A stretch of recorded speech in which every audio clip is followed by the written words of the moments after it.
So when I was growing up in my, I would say sometime in my late teens, a buddy of mine brought me over to some friends of his house, and they lived in this beautiful old house in Connecticut.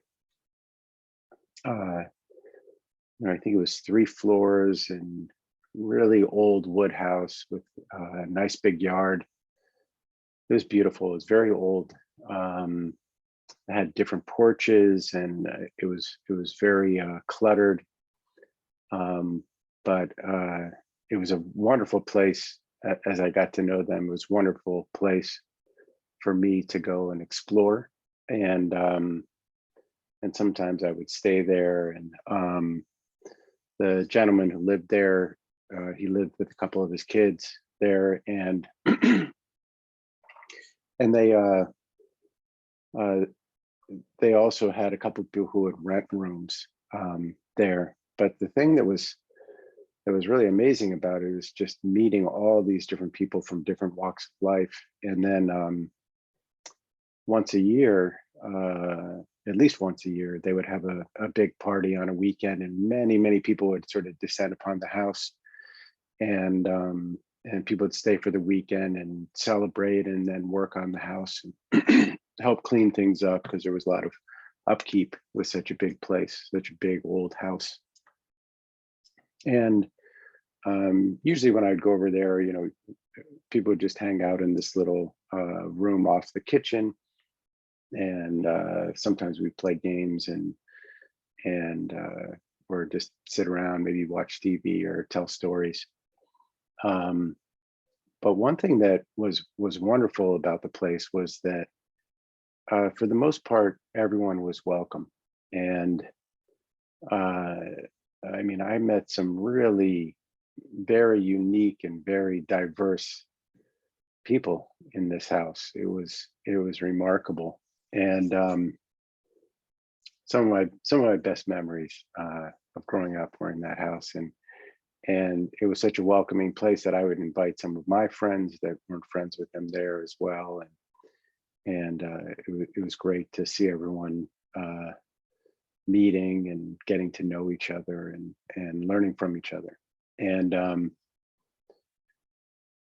you know, this this image of this house occurred to me recently, because in many ways I I think that's a wonderful metaphor of uh, how uh, how we can respond to our inner world.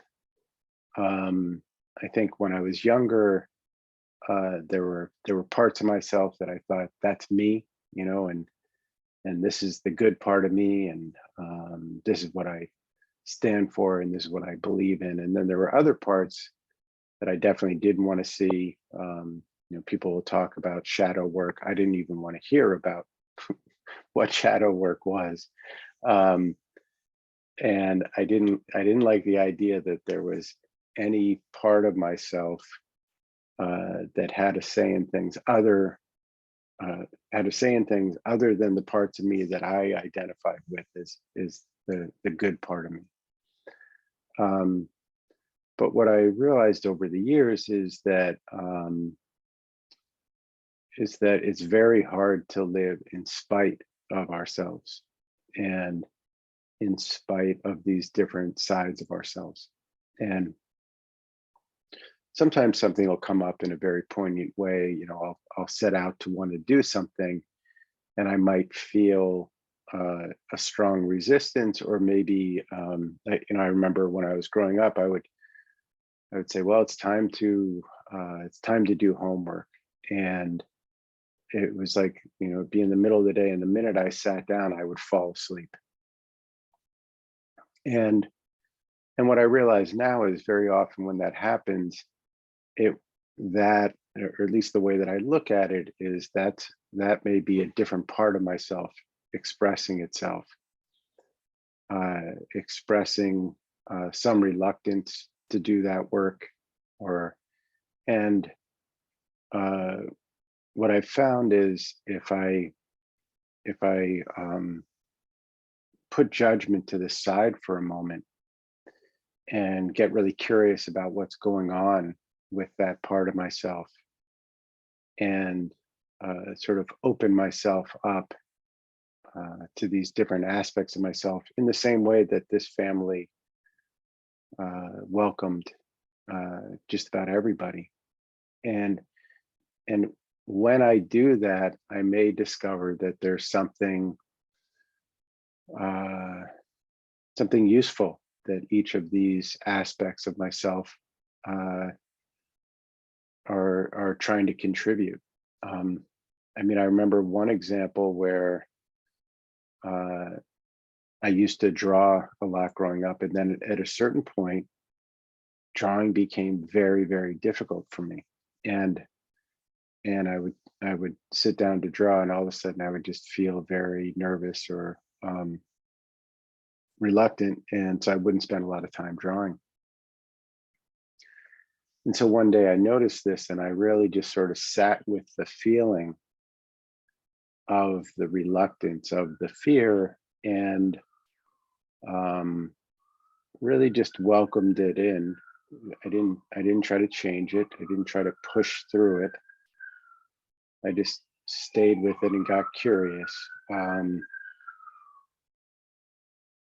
And after sitting with it for a while, an old thought popped into my head, flashed into my head, which was a memory when I was drawing with some people in a drawing group, and I felt very embarrassed because I felt like my drawing was really bad, and I had all this embarrassment and shame about it. And yeah, I mean, that moment passed, and I went on, but I didn't realize that there was a little residue of that had sort of gotten lodged in my system and was showing up as a reluctance. Um, so I'm certainly not saying this is true for everyone, but I think very often we have these little incomplete moments, or these moments that now just may express themselves as a reluctance, or a shutting down, or feeling smaller. And if you can begin to welcome those and get curious about it, very often uh, it's like you can have a homecoming and bring back this part of yourself that is actually wants to be part of the community, wants to be part of the family, um, wants to be in the conversation, wants to have fun, but has sort of been relegated to a particular moment or a particular response, and has only learned one response, perhaps. I mean, now I'm older. If I'm in a situation where I don't draw as well as someone, um, I'd like to let it just, fall off my shoulder. Um, and I think, the adult side of me is actually quite capable of that.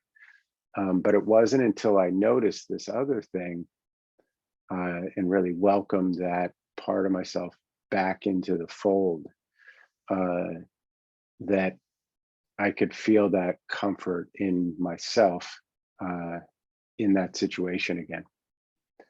Um, so I think, a couple things to note. Or one is that everything is trying to do something uh, of value for you. Um, and if we have judgment, I think a good first step is just to notice the judgment. I mean, we don't want to judge the judgment and add insult to injury, but just notice that every part of ourselves has a place. And uh, it doesn't mean that I'm not going to do my work. It doesn't mean that I'm not going to do the things that I've planned for myself.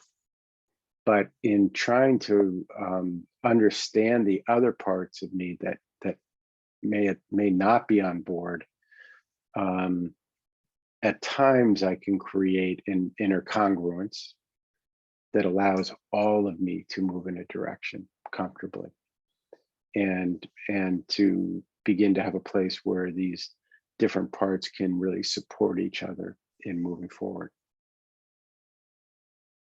Uh, so I think this can be a really powerful thing to practice in meditation. And it's something that I'll notice just whenever I'm trying to do something and I'm feeling what I would label as resistance, fear, any really intense emotion that's coming up or surprising me.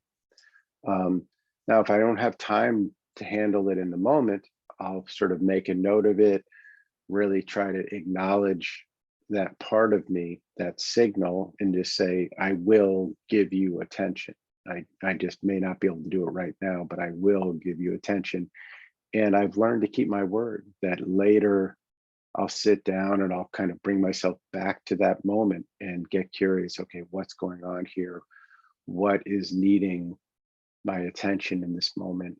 And what is it trying to do for me? And how perhaps can we work together? So that's that. And I'm really grateful to have had that house to go to and to have a wonderful experience in.